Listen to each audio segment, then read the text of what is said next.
Welcome to Massive Beers. My name is Matt. We do the beer stuff here. A little bit more Hidden River. Yeah, up in this piece in the form of their Today Is Mine Pacific Sunrise Pale Ale. Yeah, Hidden River.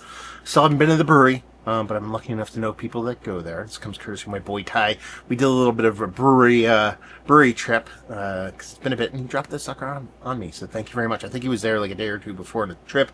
So this beer is very fresh. We're talking about 627 on the sucker. It is the 10th of July, so you're talking about 2 weeks old. And it says Today Is Mine Pacific Sunrise Pale Ale, coming in at a whopping 5.2, I believe. Yeah, looks like 5.2 to me. A little crush on the Candator, but that looks like 5.2 for me, which, hey, low ABV haze. We're here for it. Yeah, Hidden River. Like I said, I've had a bunch of beers. Breweries sent me off stuff before. I've gotten some from friends. Bulk of it has come from Ty, so thank you very much, homie. We'll see where this sucker lands. Anyway, label art just looks like, yeah, it looks like a fern, like a close-up of a fern. And then they took the blue sky and inverted it or something. I like weird shit like that.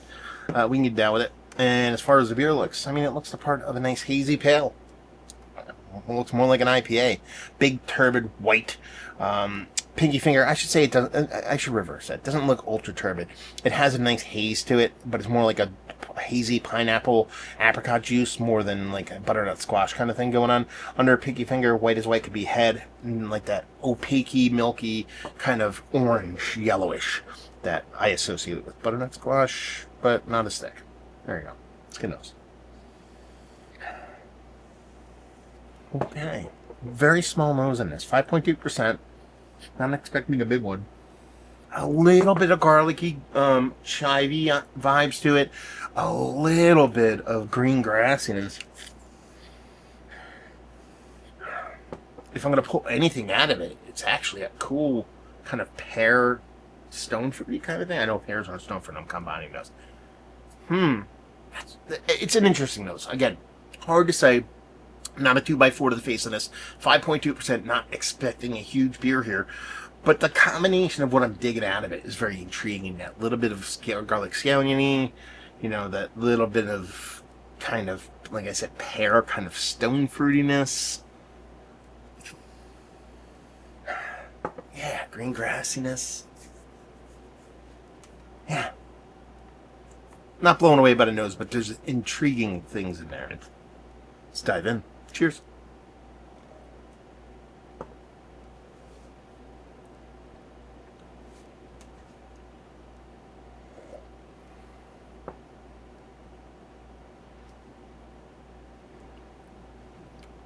Man, this is such a weird beer. It's weird. It's like the volume is just a little too low on it. The flavors are there. Everything I got in the nose, I feel like I'm getting in a taste unless I'm just kind of talking myself into it. I mean, the mouth feels nice, a little bit extra effervescent, but I kind of dig it the way it's kind of playing. Again, there's this little garlic, green grassiness, scalliony thing in there, but it's very, very muted. Again, pear, stone fruity vibes, but very, very muted, even for 5.2%. Team low ABV, that's me. I got a fly in here.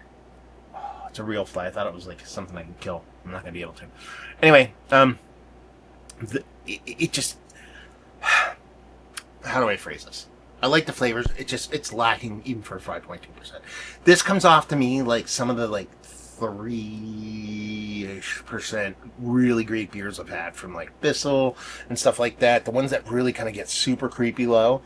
That's where this one reminds me of. This was 3.5%, I would be like, oh my god, I can't believe this beer is 3.5%. But at 5.2, that's sweet spot for me, 4.5 to 5.5. There's just a lot of extremely, extremely heavy hitters in that ABV realm. Yeah, and this one just kind of it needs either a little bit more impact or just knock down that ABV. Now, let's walk this back from me just negging the crap out of the beer. I still like it. You know, it's giving me cool kind of echoes. Probably the best way I could put it is like echoes of flavor. It's not necessarily the flavor. It's kind of like edges of that flavor on everything. So getting that Perry kind of stone fruitiness. I'm getting that scalliony, green grassy garlickiness. It's just such a low level. But you almost have to keep drinking it to remind yourself it's there. Mouthfeel wise, perfect for 5.2. You know, I wouldn't call it like a rich, dense, full beer, but it's not going to be confused with thin. It's not turbid. It's definitely still drinkable. It just, man, you can taste what could have been. That's probably the biggest frustration here. You know, you go in to these, you taste them, you drink them, you talk about what you're tasting. And that's essentially what I'm doing, but I'm also kind of talking about what I want it to be. Probably the wrong way to go approach this. But man, if this just had a little bit more volume, or subsequently somehow you just drop that ABV like 2 points, I think you have like S tier Mount Rushmore ultimate, at least for this guy. And that's what this is. This is me talking on a camera about my opinion about things.